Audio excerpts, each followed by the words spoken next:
Number 10. Iceman. Bobby Drake made his first X-Men debut in X-Men issue 1. Now his powers are pretty obvious. I mean, even his name alone should tip you off. He can lower his external and internal body temperature because there are nerves that regulate body temperature, and they're found in a part of the brain called the hypothalamus. See, Bobby can override this nerve drastically. His mutation allows him to withstand sub-zero temperatures and turn into ice within seconds. He can fully control ice, snow, probably snow cones, realistically. He can freeze the moisture in the air, just like Frozone, and create anything that he imagines. He can also create cold clones of himself on a molecular level, so you won't even see him coming, but you'll definitely feel it. Number 9. ELIXIR. Josh Foley made his comic book debut in New Mutants Volume 2, Issue 5. Now he was detected by Cerebro, and his Omega power is actually quite helpful in this case. See, he obtains an Omega class healing ability, and around M-Day he was actually considered a general threat, weirdly enough. See, ELIXIR is able to control the biological structure of his and others' bodies.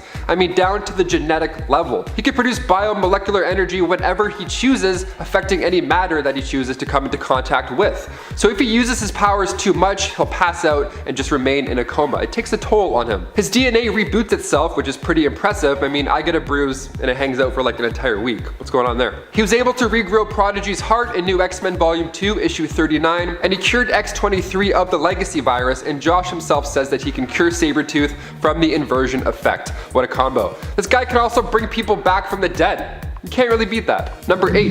Legion. David Haller made his comic debut in New Mutants issue 26. He was a child of Xavier and Gabriel Haller, who later became the Israel ambassador to the United Kingdom. So the parents, I mean, there's a lot of pressure there already. See, he was kind of an accident. It happens. The pair had an affair decades back, but Charles was unaware that she was pregnant when he left her. Now the child was of course born a mutant with telepathic and telekinetic abilities, but he also had the ability to cause destruction with just his mind. The old Charles gene coming into play. Scott Summers describes David as Omega level, and the reason he's named Legion, well, it comes from the biblical demon Legion, where a man was possessed by many evil spirits, because David has 3 different personalities. All the powers with all the personalities. That's a scary, you don't want that. You don't want to run into him. Number 7. Kid Omega. I mean, yeah, Omega is literally in his name, so we have to include Kid Omega. Meet Quintavious Quire. He made his first appearance in X-Men issue 134. He's been described as one of the most powerful telepaths next to Jean Grey, who may or may not be on this list later on. I'll never tell. But he was once a host of the Phoenix Force as well. He was one of Xavier's prized pupils until he put together the Omega Gang. He wasn't always a bad kid. It's just, you see, what happened was on his birthday, when he was still young, he received a call from his parents to say that, oh, you're adopted. Happy birthday. Awesome. And these kids are the hardest gang in town. They handle humans the way that they want, with violence, cool haircuts, and monologues, of course. Now he's been described as Omega level telepath and telekinetic and scion. Not bad for a kid. Number 6. Vulcan. He named himself after the Roman god of fire, so you already know that we're But Vulcan's real identity was that of Gabriel Summers. See, he was born after Cyclops and after Havoc.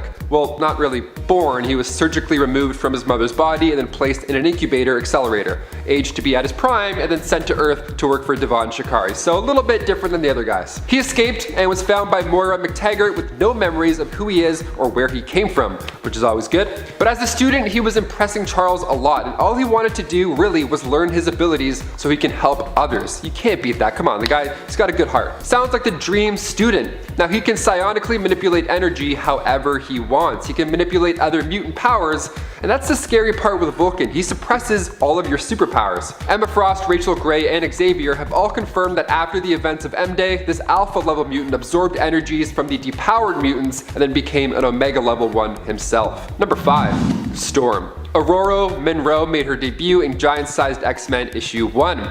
She was recruited by Charles and joined the team to save other original students from Krakoa. Now, she was appointed leader after several years of hard work, and Storm has been referred to as a witch before because her powers to control the air and the elements, all that jazz. I mean, fair, she's kind of witch-like. Now, things go up a notch in X-Men issue 135 during the Dark Phoenix saga. Sebastian Shaw calls her a weather witch. Adds the word weather before, okay, it's a bit specific. See, it's not just storms in Earth that Aurora can control. Even in space, she can summon natural energy. Doesn't matter where you are, she'll find you. Number 4.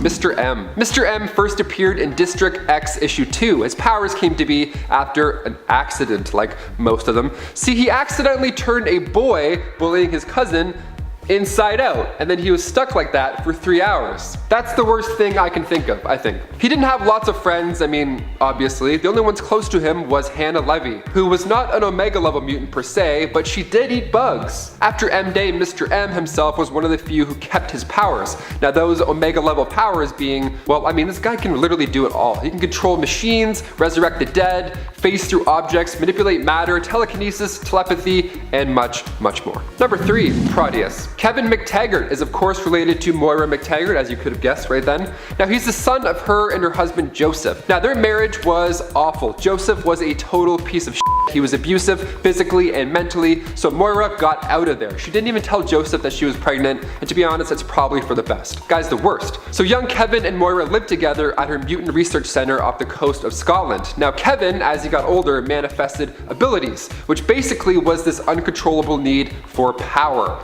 See, he craved it, his body needed it. So Moira had to hide him. She kept him locked in a cell for years, only referred to as Mutant X, because she wanted to keep him safe, and also others, you know? So one day while Magneto was fighting the X-Men, his cell was damaged and he got out. Now since the isosteric energy in his cell was no longer holding him back, Kevin defeated Polaris, he defeated Multiple Man, and even escaped the Phoenix. He survived the Phoenix, that's crazy. Now his body was starting to burn out like Moira tried to prevent all this time. So the only solution here was that he had to possess another human host, and then another one after that, and so on and dan forth. Now he renames himself Proteus, with his imagination being the only thing that limits his powers. He's made of psionic energy, and he too can warp reality. Every time he possesses a new host, he gets stronger and stronger until eventually the host burns out and then he has to possess another poor soul. What a horrible, vicious cycle. Number 2, Franklin Richards.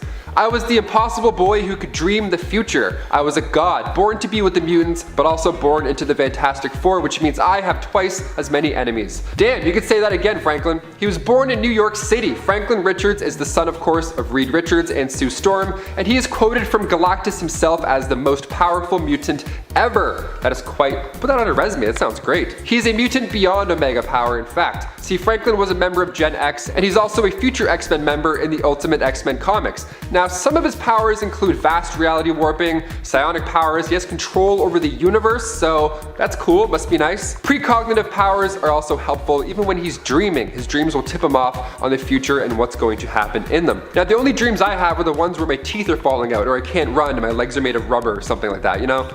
It's not as fun. He can resurrect the dead, he can time travel, he can teleport, astral project, and he can duplicate planets and or people. So if your eyebrows aren't raised yet, that's fine, I can continue. At a young age, he was able to create a pocket universe. And in Fantastic Four issue number 604, this kid took not only 1, but 3 Celestials. One of them, he laid them out with just 1 punch. So impressive. And finally, number 1, Jean Grey. Of course, we have to end on Jean Grey. She is an Omega level mutant born with telekinetic and telepathic powers. She was one of the OG members of the X-Men. Now, seeing the potential in Jean's strength, the Phoenix Force attached itself to her while she was in space with the Fantastic Four. It was drawn to her natural power. See, Xavier himself felt like he had to hide her true powers from her when she was just a child. He locked some of her abilities away in her mind. So the Phoenix Force was like, I smell something, what is that? What's hiding somewhere? So this dark cosmic force started to change her, and she didn't just get more powerful, she ended up becoming, well, low-key, she kind of became a villain. She ended up destroying an entire solar system that killed like, I don't know, billions of people, and then she took her own life in order to keep the universe safe. Now, a few years later, it was actually revealed that it wasn't the Jean Grey that had died, just the Phoenix as a separate entity, which is, that's better. That's definitely better. Number 10, Brian Morrison. You know, the drummer from that one band? I don't know, he sounds like a drummer. We'll start with a recent addition to Marvel Comics. Brian Morrison made his first debut in X-Men Gold Volume 2, issue 36. He was a pretty average kid until, you know, he wasn't all of a sudden. He entered this frantic state and then he was this living embodiment of power. He looked like he was made of lava almost. It was a scary situation. Buildings, roads, people, animals, all destroyed. Just do not get in his way. Now, Cerebro obviously caught this action, and then when the X-Men arrived, Kitty tried to reason with the new mutant, and it worked for a little bit. He calmed down, he went back to human mode, and then he was asked to come to Xavier Institute for Mutant Education and Outreach, you know, to sharpen up on these new intimidating powers. But an angry townsfolk was still heartbroken over the damage caused beforehand, and then put a bullet in his head. That was a soft sounding gun. A bullet into his head. Now at first the doctors actually didn't want to operate. Because of his powers, they didn't want to administer any anesthesia, and then he'd go all god mode and destroy everyone. Fair. But luckily Dr. Kozaneski agreed to perform surgery on the mutant. They changed their mind about how they felt about mutants. It was a nice moment. So not only did he survive, but he also joined the team right after that. We're off to a good start on this list, I'd say, yeah. Number 9, Exodus. Described as one of the most powerful mutants alive, Exodus is an Omega level telekinetic, and he can lift around 100 tons of weight all telekinetically, like I just said. He was born in the 12th century and he made his first appearance in X Factor 92, and from birth, Bennett felt different. Like he had this power deep within him, something was there, but he wasn't quite sure what it was. Now at this time, he was an adult, he was a crusader who was best friends with the Black Knight of that era, Eobard Garrington. But then when he finally arrived to the Tower of Power all alone, he was exhausted. He had traveled far and wide to get there, and then when he arrived, he heard a voice, and it spoke to him, asking if he was willing to risk everything to become powerful. And he's like, yes. Whoever that is, yes, definitely, yes. Then his powers manifested. So now in X-Men Legacy, he brought Professor X back from the dead, and then in New X-Men Volume 2, issue 46, he regenerated damaged organs, which honestly, not bad for a guy who's now immortal as well. And before we continue on with this list, we want to ask you guys to go ahead and give this video a thumbs up if you're enjoying it. I mean, if you're still with us now, odds are you're liking it enough, so just give it a little tap, and then we'll get right back into this list. Easy peasy. Number 8, STRYFE. Making his debut in New Mutants issue 87, STRYFE was the clone of Nathan Summers, the son of Cyclops and Madeline Pryor. So he's a clone of Cable from the future, and he has this bad armor. He's a telepathic and telekinetic mutant, and unlike Cable, who has to devote his psionic powers to ensure this techno-organic virus doesn't get his right side as well, STRYFE doesn't need to worry about all that jazz. And obviously Apocalypse wanted this child. He wanted to raise the clone himself so that down the road, he could one day claim the body as his own. Not a bad idea. Apocalypse named him STRYFE, and of course he had evil running through every lesson that he taught him. Number 7, Matthew Malloy. While some mutants seek out the hashtag Omega lifestyle, others just want an ordinary lifestyle. Not everybody wants superpowers, especially Matthew Malloy, that's for sure. I mean, his name alone, he doesn't have like a cool evil alias, he's just Matthew. Hey, it's Matthew. Old Eminem, Matthew Malloy.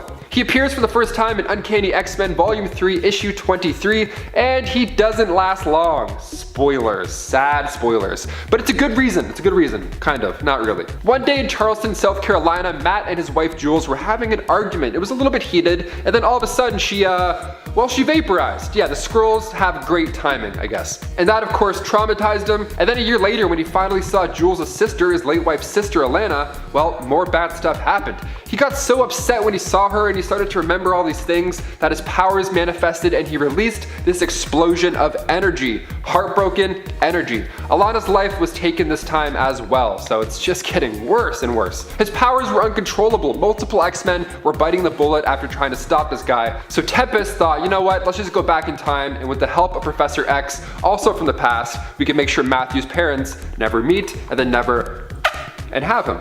Fair, good point. And the way Charles does it too is so casual. He's like, all right, ready? We're good. Let's go home. Number 6, Mastermind. Jason Wingard made his first appearance in X-Men issue 4. Now, he started off as a carnival mentalist, but was soon recruited into the Brotherhood of Evil Mutants from Magneto himself. He was needed for a very specific job. See, Jason, well rather Mastermind, was hired to use his illusionary powers to change Lorna Dane's memories so that she doesn't know that she's Magneto's daughter. Instead, she was made to believe that her parents had actually passed in a plane crash when she was just a wee child. Mastermind's power was also a necessity when it comes to taking over the country of Santo Marco. Mastermind was tasked to create an illusory army, and then he smiled as Magneto took over. He was like his little sidekick, little magician sidekick. He was like David Blaine, but like, you know, evil and a sidekick. Once Mastermind cast an illusion of Cyclops to surprise Magneto, great prank, awesome, but Magneto ended up using a magnetic blast back, and then Scarlet Witch was the only real one in the way. It's just a prank, dude, just a prank, relax. Number 5, Lactuca the Knower. Making their first appearance in Planet-Size X-Men yesterday, how lovely, Lactuca was a member of the Great Ring of Araco. Now their power could come in handy around the house. They simply know the location of everything, and yes, including that one shirt that you still can't find. Where is it? Maybe the cottage? Maybe it's at the cottage. They helped out Marvel Girl and Exodus actually when they had to move the entire island of Araco to Mars. Yeah, that's quite the move. All hands on deck. They're an Omega level mutant with extreme spatial awareness, but it's still unknown if that means the universe that they're in, or if that also includes the multiverse. We're still trying to figure that out in comics. Either way, there's room on this list for that new mutant. Number 4, MADDIE, aka The Weapon. Good nickname. MADDIE made her first debut in Deadpool vs. Old Man Logan issue 1. She was a mutant who started to steal others' belongings in school. Now, she didn't mean to by any means, but they would just kind of teleport to her all of a sudden. Then one day when she was missing her father, he was working far away, she hadn't seen him in about a year, she accidentally teleported him to her. What a pleasant surprise. He was like mid-shovel too. Only thing was, this does a lot of damage to a human being, so they don't often survive this cosmic commute. So now she was detected by Cerebro, so Logan investigated what was going on. And that's when she ran into Wade, who also joined in on the fun. Now, in actuality, MADDIE wanted to be captured by Genform so that she herself could understand her powers more. But then when Genform abducted her and did experiments, she was then forced to teleport these massive vehicles and structures over Deadpool in order to crush him. Now, the way MADDIE helped him out was pretty cool, I gotta admit. She teleported Wolverine's claws into Wade's fists, and then he dug his way out. And yes, in case you were wondering, the claws were returned afterwards. MADDIE took care of Genform's leader, Agent Hart, 2 months later herself. We love revenge. Nice. Number 3, Decimus Furious. Decimus Furious sounds like a Harry Potter spell. Decimus Furious made his first debut in Uncanny X-Force issue 1. He was born in Rome. Both of his parents sadly passed away when he was really young, so he had no choice but to live in the streets. So then around 281 AD, yeah, this was a little while ago, that's when his powers emerged. He started to attack people randomly until he was eventually locked up. He didn't really know what was going on. But it also didn't take long for his skills to be used in the Colosseum as a gladiator. He fought every day for his life for a few years, with freedom being that glorious prize that he's always chasing after. He was soon worshipped as the dark god Minotaur, so yeah, he was kind of killing it. He was picked as Apocalypse's final horseman, the horseman of war, of course, and he fought Deadpool, and then soon he fought the entire X-Force. This guy was a unit. He had war-filled psyche, so if you try and read his mind, it will backfire, and then you'll be overthrown with sorrow and hate. Plus, you don't want to get too close to this guy anyways, because one hit from his axe, and you'll soon have the cold thirst for war, just attacking people around you for no reason. Number 2, Iska. Iska the Unbeaten, there's a name for you. She made her first debut in X-Men Volume 5 issue 12 just last year, so also quite new. Iska was one of the many who lived on Okara. Now when her sister, Genesis, had 4 children, Iska forged the Scarab to celebrate, which was his epic sword divided into 4 parts. She gave it to her brother, Apocalypse, brother by marriage. Very important to say, brother by marriage, not blood brother. Now the Scarab was a symbol of the Genesis line of Okara, and when the mutants went to battle with the Amenthi Daemons, Iska betrayed her kind and then joined Annihilation's army.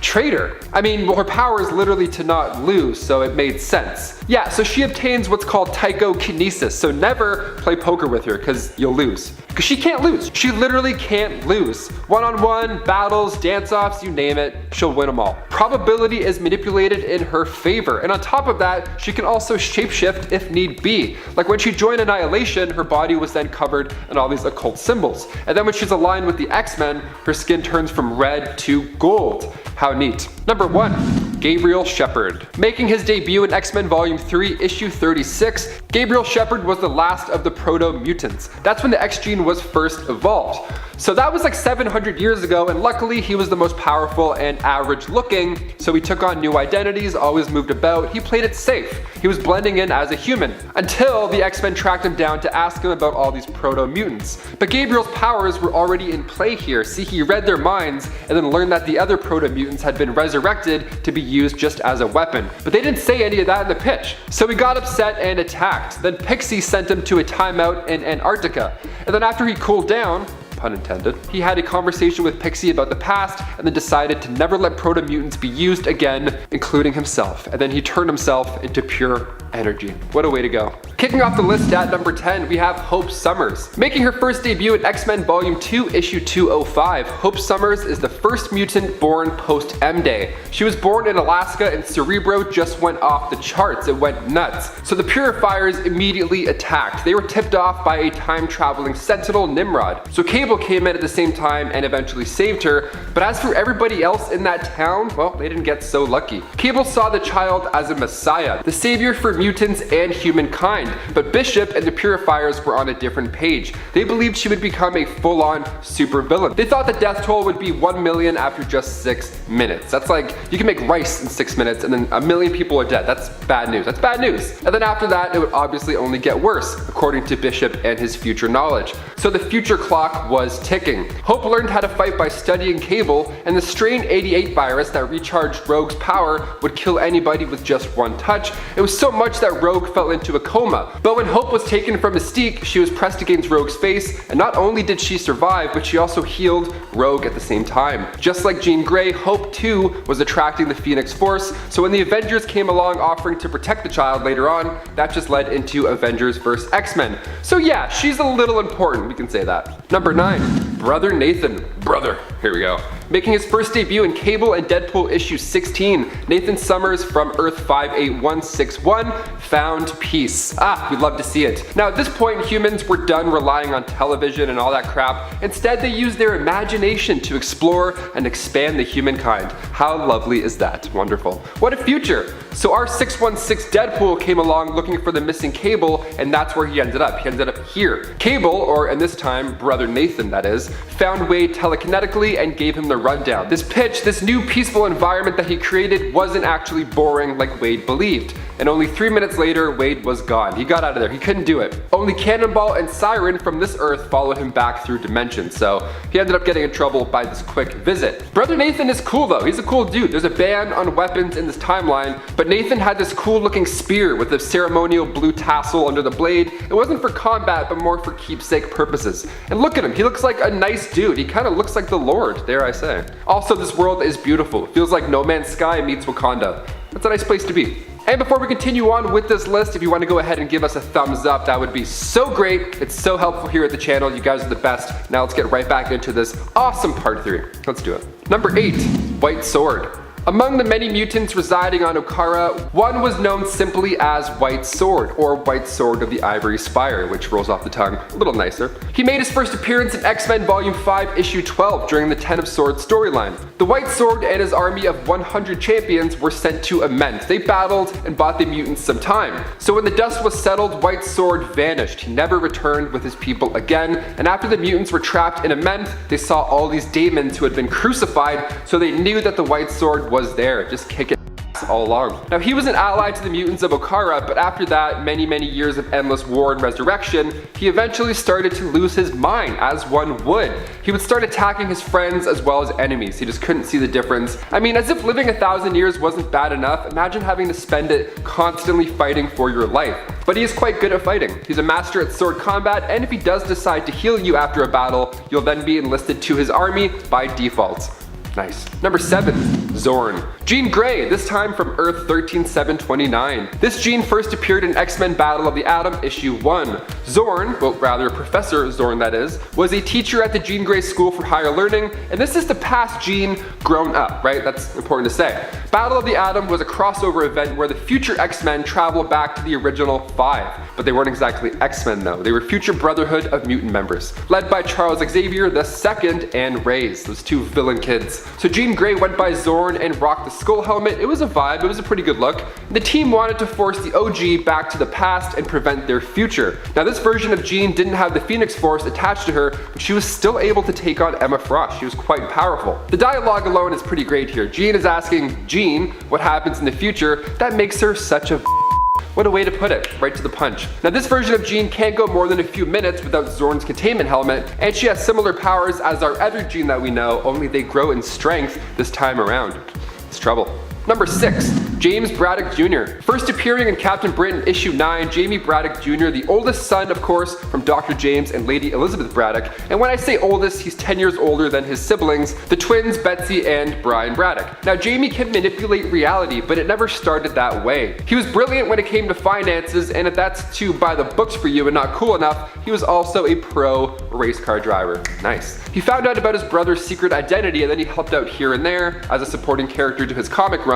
But Jamie started started to get behind on bills, so he resorted to crime. First starting with minor crimes, and then as these debts grew, he had to get really dark and grimy with his actions. Eventually, Dr. Crocodile kidnapped him, told Brian about his brother's crime work, and his brother kind of just let him go, right? Doc Croc was evil. After these experiments, Jamie was convinced that this reality that he lives in is actually just a dream, and his mind was just breaking. It was sad stuff. This just happened to be the tipping point for Jamie to meet his mutant power, which also happened to be the ability to warp and restructure reality in his immediate vicinity. Terrible, powerful combo right there. Troublesome. He views the world as invisible strings that he plucks away at. It's like Interstellar style. Murph. Number 5. Archangel. Warren's wings are pretty amazing as is, but during the X-Force storyline, he got the upgrade of a lifetime. He got techno-organic wings by Apocalypse after he became the Horseman of Death. The old HOD. Sometimes they work. I thought he was powerful before, but this is just another level. His feathers were much stronger this time around as the Horseman, and he could fire them off like bullets. They could pierce right through steel, or he could use the wings to smash and fly through anything. Either or. The techno-organic wings regrew afterwards for a second time, along with the new blue skin tone to match Apocalypse. Now this form of Angel is hard to keep away. He often struggles to keep his heroic side in control. If Apocalypse made me a Horseman of Death and I got all that extra power, I'd be pretty annoyed having it taken away every now and then. I get it. Number 4. Nathaniel Gray. This mutant is from an alternate reality, like some of our other ones that we talk about. He styles himself as a mutant shaman, loaded with precognition, telepathy, telekinesis. Who is he? Let's talk about him. Coming from Earth 295, artificially created from Sinister and the High Lord Apocalypse, Nate Gray is made of genetic materials from Cyclops and Jean Grey. He was created to be the ultimate telepath, and I think it kind of worked. He was made as a power bid to go against Apocalypse as well, and he's classified as an Omega level mutant, the most powerful psionic in any reality. Not just that one, and he's near omnipotent. So he's basically a living god. Neat. Just a fraction of power was enough to overload Omega and Mimic in Dark X-Men issue 2. Sentry and Nate Gray both fought Galactus in Dark X-Men issue 3, so it's fair to throw him on this list, I'd say. Number 3. Selene. AKA Black Priestess, Selene made her first debut in New Mutants issue 9. She was born 17,000 years ago, give or take, right after the oceans, ate Atlantis. She was an enemy of the sorcerer Kulan Gath in Uncanny X-Men 191, and her powers are pretty spectacular and also terrifying. She can drain the life force out of you in order to live longer. All she has to do is come into physical contact and you're toast, mister. No fist bumping Selene in this house. Her tribe realized she was powerful right from the get-go, way back when humankind was just starting to evolve, really. So her tribe's elders all sacrificed their lives to make her more powerful and everlasting. That's a solid tribe, ride or die right there. They obviously chose die, but still, they're riding a little bit. The character Selene from the Underworld series, funny enough, was actually based off of this Selene from the comics, and I can totally see Kate Beckinsale now every time I see her, and so will you. Number 2. Apocalypse. Making his first steps in Marvel graphic novel issue 17, he was born nearly 5,000 years ago at the edge of the Valley of the Kings in ancient Egypt. He was born with gray skin and had blue lines all over his face. He looked different, so he was abandoned by his tribe. He was raised with the nomads with the idea that only the strong survive. So Apocalypse was killed by agents of Ozymandias, but was later revived thanks to his mutant abilities. Where to even begin with his Omega level mutant's abilities? I mean, self-molecular manipulation allows for him to alter his physical form for starters. He's also a genius. Even before being modified by the celestial ship, Apocalypse was already living for thousands of years. All he has to do is drift into a gentle coma. Number 1 trick to getting your beauty sleep. A coma, that ought to do it. X-Men Age of Apocalypse from 1995, we see just how big and bad this guy can get. Oscar Isaac also had a swing at him in X-Men Apocalypse on the big screen, and I thought he was pretty scary, but when he gets big, it's just nightmare fuel. Check it out. And finally, number 1, Onslaught. Making his first debut in X-Men issue 15, Onslaught was a sentient psionic entity created by the minds of Charles Xavier and Magneto. What a combo! So when the X-Men were fighting the Acolytes, Wolverine hit Magneto, and then in turn, Magneto ripped the adamantium from Wolverine's bones, which I gotta say, I thought hangnails were bad. This sounds way worse. His healing factor had to work overtime, and Xavier was beyond upset, so he shut down Magneto's mind. He just made him completely catatonic. But during this moment, all of Magneto's lust for hate and violence leaked into Charles' consciousness, creating this new personality, Onslaught. Onslaught is pretty OP. He has the ability to tap into the psychic resources of the astral plane, where he can then manipulate matter and energy. Telepathy, telekinesis, electromagnetic manipulation, just a combo you don't want to face in any way.